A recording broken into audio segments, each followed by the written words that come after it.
Let's start our weekend off with some creativity. I'm Molly Fulop and this is Studio Saturdays, and today's craft will be making our own stamped pattern fabric using foam and brayer rolls.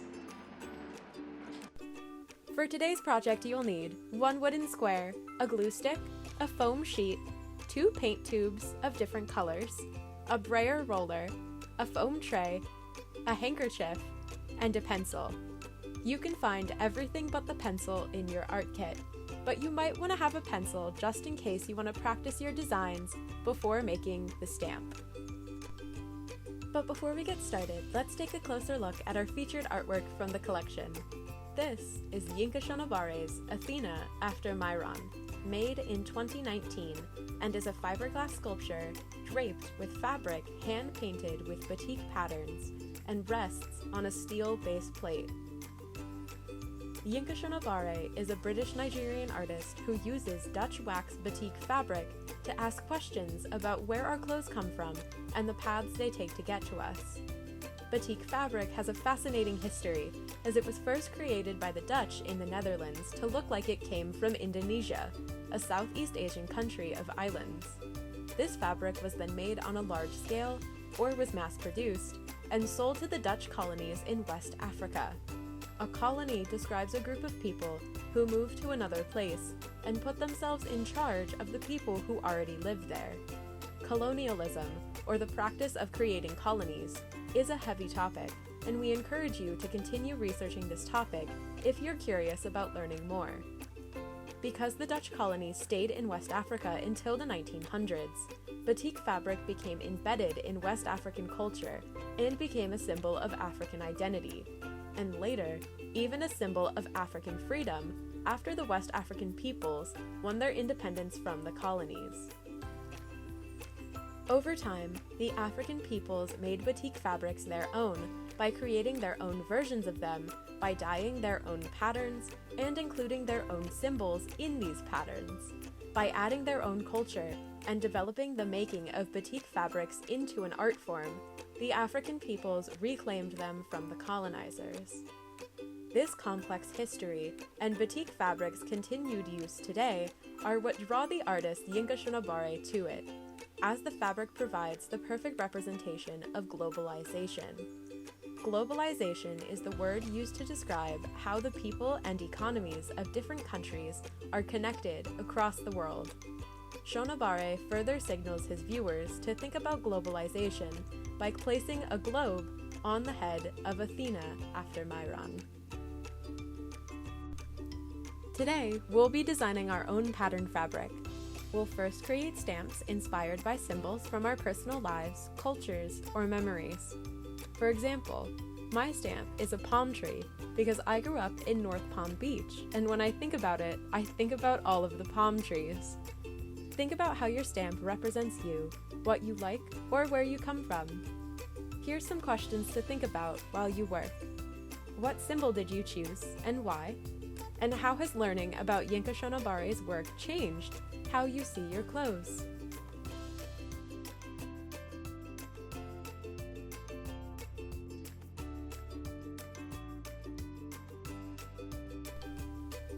Let's start by drawing our chosen symbol for our stamps on a foam sheet.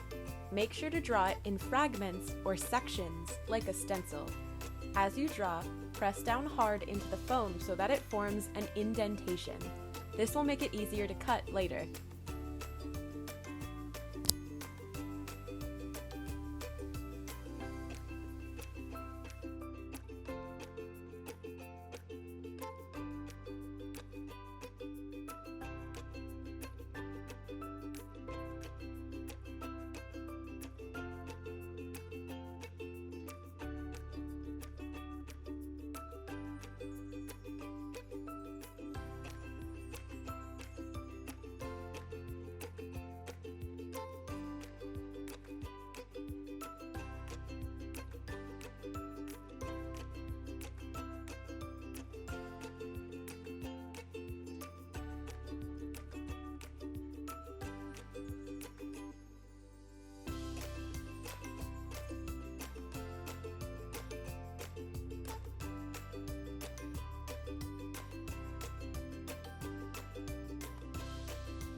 Take a pair of scissors and cut out your stamp segments.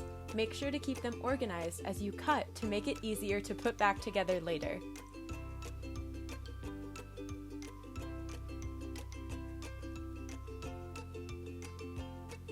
Reassemble your pieces onto a flat object. This will serve as your stamp block.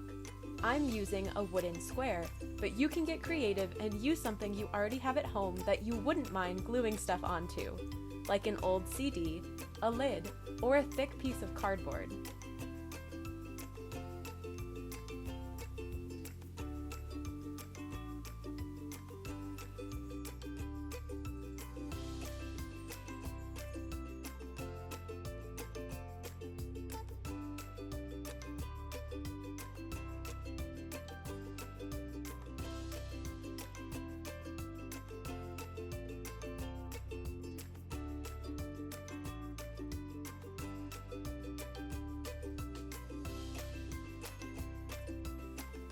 Trace or mark the location of the pieces so you can set them back in the right spot when you glue them.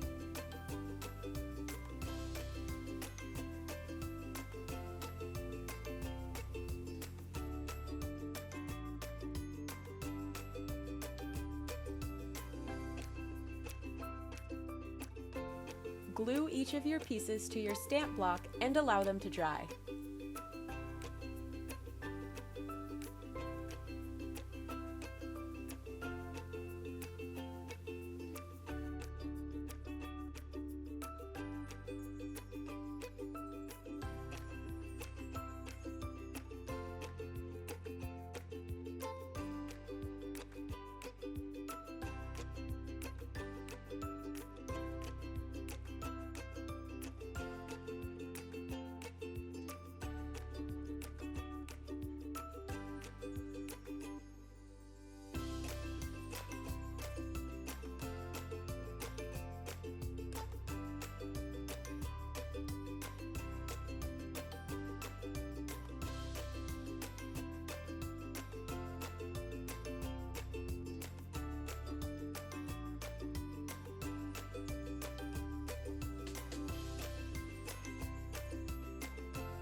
Apply paint to a flat disposable or cleanable surface.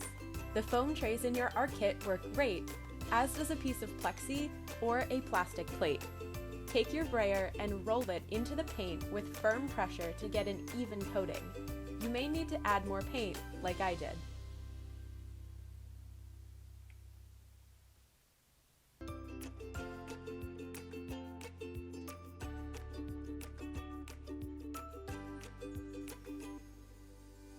Roll your brayer over your stamp to achieve an even coat on the stamp segments.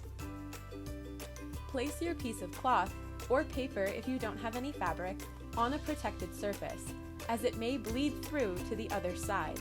Lay your stamp face down onto it and press down firmly and evenly.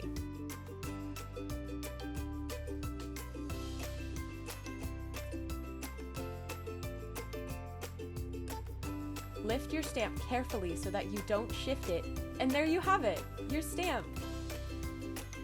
When you've finished with this craft, be sure to rinse your brayer and stamp immediately after to preserve it for the next time we use it.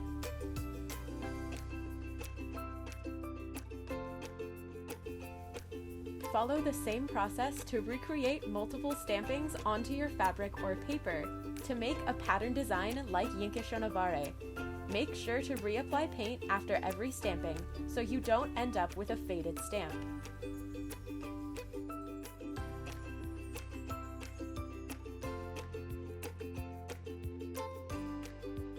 Thanks for starting your weekend off with some creativity. Today we made these pattern fabric stamps, and next week we'll be making these paper star telescopes inspired by a video by Amy Silman. So please remember to wash your brayer, your woodblock, and your tray for next time so that we can make our foam block prints inspired by a work by Albrecht Dürer. If you don't remember to wash them, it'll be kind of difficult to get the rest of the paint out, and they might change your colors once we do that project. So please be sure to clean out your materials so that you can have them for next time. But thank you again for joining me today, and I hope you have a really nice weekend.